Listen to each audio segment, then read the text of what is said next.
Welcome to Bell Brothers Brewing. Engineers talking about beers. I'm Curtis. I'm Cody. And today we're reviewing the Strawberry Pale Ale. Strawberry Pale Ale? Well, so this one's a little bit weird on this. We're jumping ahead for you to see our B3 brew for what we were going to be working on as the Strawberry Pale Ale. And the reason we're doing that is because we got into doing this, we're like, yeah, we're gonna make a strawberry beer. Let's do a Strawberry Pale Ale. Let's just reuse the Australian Pale Ale and put strawberries in it, because that was kind of our best idea we had. It seemed like the best option here. And then we realized that's not really enough to make a whole video about a B3 experiment of we put strawberries in a beer we already made. Right, yeah, it just didn't feel inspired.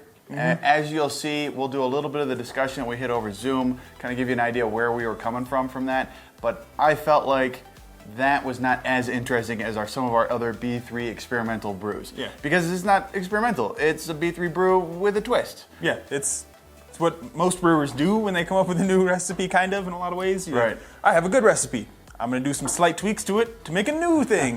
But And I'm fine with that. It just doesn't make a full video. So we're jumping ahead to talk to you about this ahead of time, to kind of get you prepped up for watching that section of it. Please enjoy, realize that, yeah, it's just a twist, and we're gonna be back for the review in just a second. Welcome to Bell Brothers Brewing. Engineers making beers. I'm Curtis, I'm Cody. and today we're doing the B3 Experimental Brew, which is what, Cody? Strawberry Pale Ale.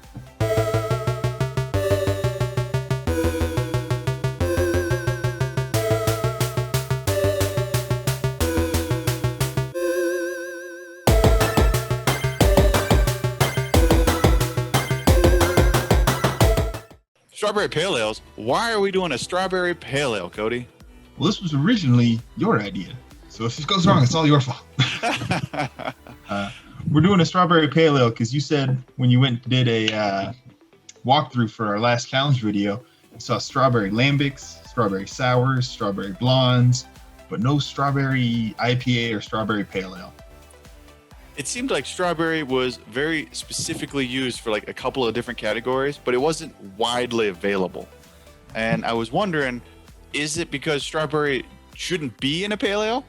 Or is it because nobody's willing to take the time and the delicacy to get a real strawberry flavor out into a pale ale or an IPA?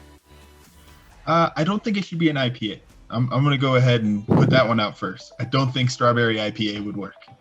Yeah. Because you're practically guaranteeing yourself a sugared broccoli right there. Yeah. Well, Maybe you could do like a strawberry New England, but a strawberry like West Coast IPA, I don't see that working. So just thinking about it, I just thought of one. WeldWorks has a strawberry milkshake IPA. Yes, So there there is one out there. Excellent. Yeah, they do actually. Which is probably why the idea was sticking in my head anyways. That one, I like that one. And it's a very delicate mix of what's going on. But I think we can take it to the pale ale category. So let's take a look at what a pale ale is and get an understanding of what our baseline is before we start adding fruit to it. So the overall impression for an American pale ale is a pale, refreshing, and hoppy ale, yet with sufficient supporting malt to make the beer balanced and drinkable. The clean hop presence can reflect classic or modern American or New World hop varieties with a wide range of characteristics.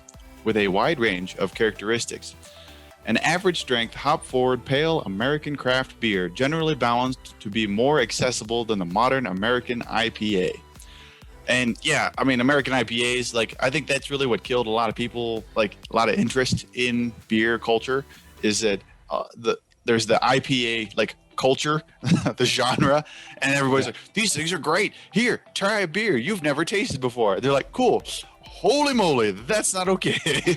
Sing charm, then it hits you. Larry?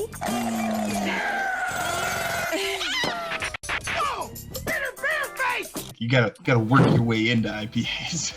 I think an American Pale Ale is probably not even your first one. Like, I wouldn't even start there. I think this American Pale Ale is like a good third or fourth beer. Like, it's that one where you're like, oh, I'm starting to like beer.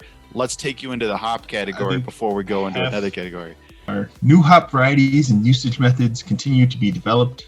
Judges should allow for characteristics of modern hops in this style as well as classic varieties. becoming more of an international craft style with local adaptations appearing in many countries with an emerging craft beer market.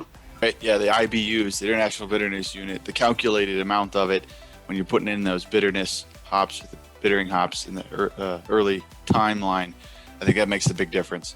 So we should really keep that down to a minimum.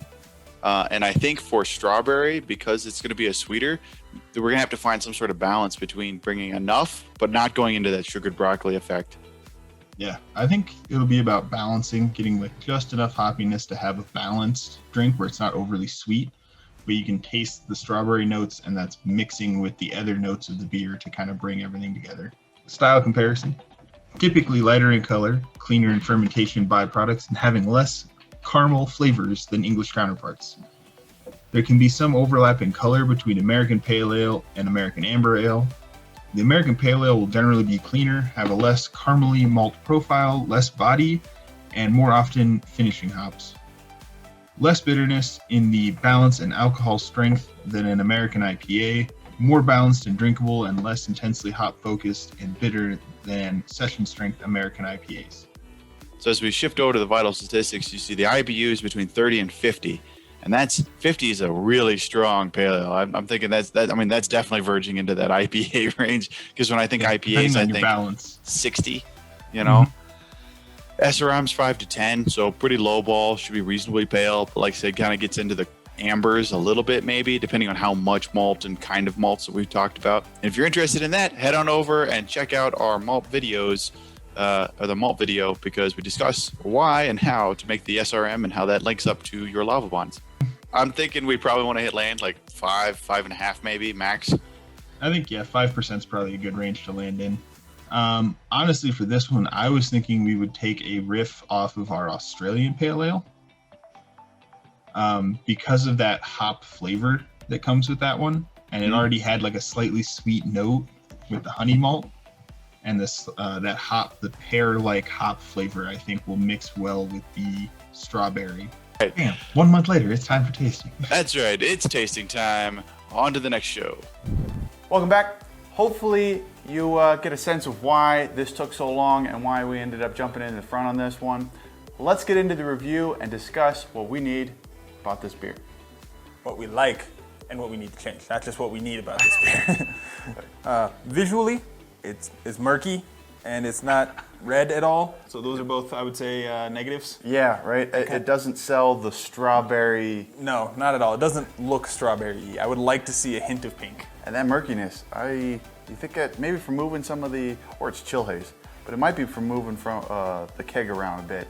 Yeah, it might got a little bottom gooeys. We'll see. Yeah, but aromatically all right. Clean. I'm not picking up a whole lot of lot of strawberry or strawberry really. Yeah, just like a gentle.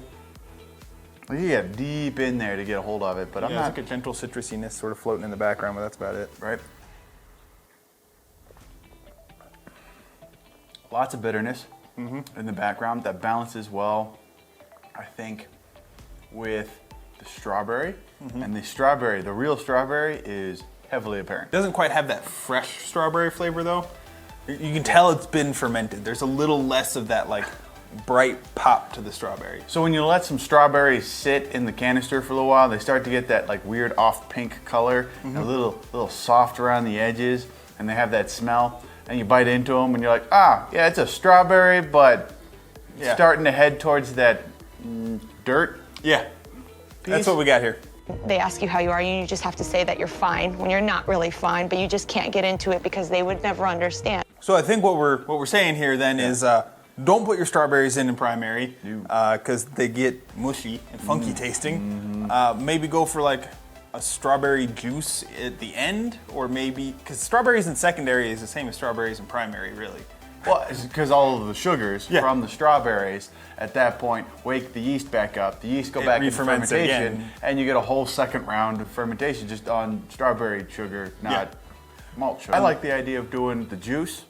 I think a little bit of extract mixed in with that just to amp up that aroma, because the juice doesn't, I think, aromatically sing quite as much, but you're going to get color and flavor from that. And so to back up the experience, I think just a hint of strawberry extract would like take this over the top. And if we could get rid of that dirty kind of fermented strawberry flavor. Yeah. Well, we walked into this, right, going, why does nobody make a strawberry pale ale? And the reason nobody wants to ferment it is because strawberries don't ferment well. Nope. Yeah. I think having that juice background, putting just enough into it where you're like, that tastes right. Yeah. And then adding just, I mean, I would expect like a couple of drops of extract for the whole Just 5 to give gallon that batch. aroma pop. Just so, yeah, you can hit that aroma and you're like, strawberry, that's what I'm talking about. And then when you taste it, it backs it up. You want the strawberry? You can't have it. I want to have it. You're a stupid little baby, man. I get it. There is a real strawberry in here. It's a real old strawberry. There's no doubt in your mind this is real strawberry because ain't no candy tastes like this.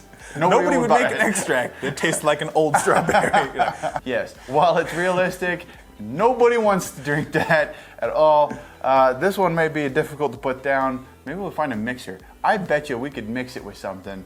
Lime juice. You got lime juice? I have lime juice. 'Cause I bet some lime juice would pop and make it brighten it bright. up. Yeah, the little bit of acidity would brighten Let's it up. hit this with some lime juice and find out whether or not it takes it. Because I'd really rather not dump An entire 5 5 gallons of beer, yeah. And if just a cap full of lime juice is enough to take it from meh to pretty good, then that saves a whole lot of beer. Please cut my face out of this. Do a zoom Leave it in. Just zoom right in on it. Please cut my face out of this. All right, so now we got a little lime juice. The aroma. Aroma fixes pop a lot. immediately. Suddenly, Yeah. like, fresh and bright. Yeah, super bright on that one. Jumps right back out of the glass. Flavors? It helps quite a bit. Still got old 2-week-old strawberry flavor. Yeah. It cleans it up a little. Right. It definitely tastes better. Yep. It might need a little more lime to kind of cut that 2-week-old strawberry Cut flavor some out more, some. Right, Of course, Cody wants more lime. right. The citrus head. Puts the lime into everything. You swirl it all around. Let's go to the beer. Okay, so no lime. 3. Yeah, I was gonna put a 4 on it. 5 is the neutral. Yeah. Don't Inoffensive. mind. This is just slightly below that. offensive. This is Yeah, slightly you're offensive. like, eh. Yeah, it's not vomit. It's Yeah. not like, wow, this needs to get like completely revamped.